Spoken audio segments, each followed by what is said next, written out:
আসসালামু আলাইকুম।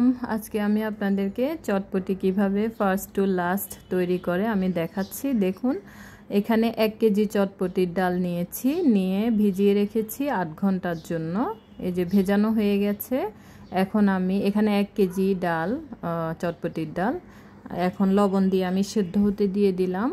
আর পানি হচ্ছে আমি বেশি দিয়েছি, কারণ এখানে 1 কেজি ডাল পানি ফুটে ভালোভাবে, এই যে দেখুন ভালোভাবে ফুটে গেছে।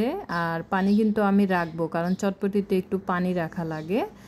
যখন দেখবেন খোসাগুলো ছাড়িয়ে গেছে এবং টিপ দিয়ে যখন দেখবেন যে ডালটা নরম, তখন বুঝবেন যে সেদ্ধ হয়ে গেছে।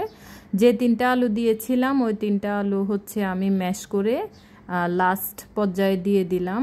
আর 2 টেবিল চামচ চটপটির মশলা দিয়ে দিয়েছি, দিয়ে এখন ভালোভাবে এগুলাকে মিক্স করে নিচ্ছি। দেখুন, এটা হচ্ছে লাস্ট পর্যায়ে, যখন সেদ্ধ হয়ে যাবে তখন। এই যে দেখুন, আমি নামিয়ে ফেলবো, এগুলো মিক্সড হয়ে গেছে।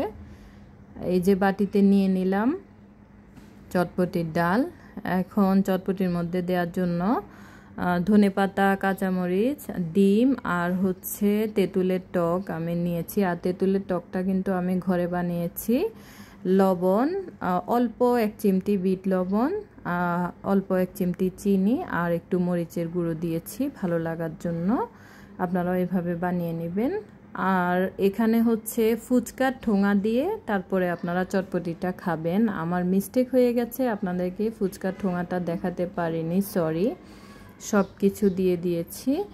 এখন বলেন কেমন হয়েছে? ভালো লাগলে লাইক, কমেন্ট, শেয়ার করবেন, পাশে থাকবেন। আল্লাহ হাফেজ।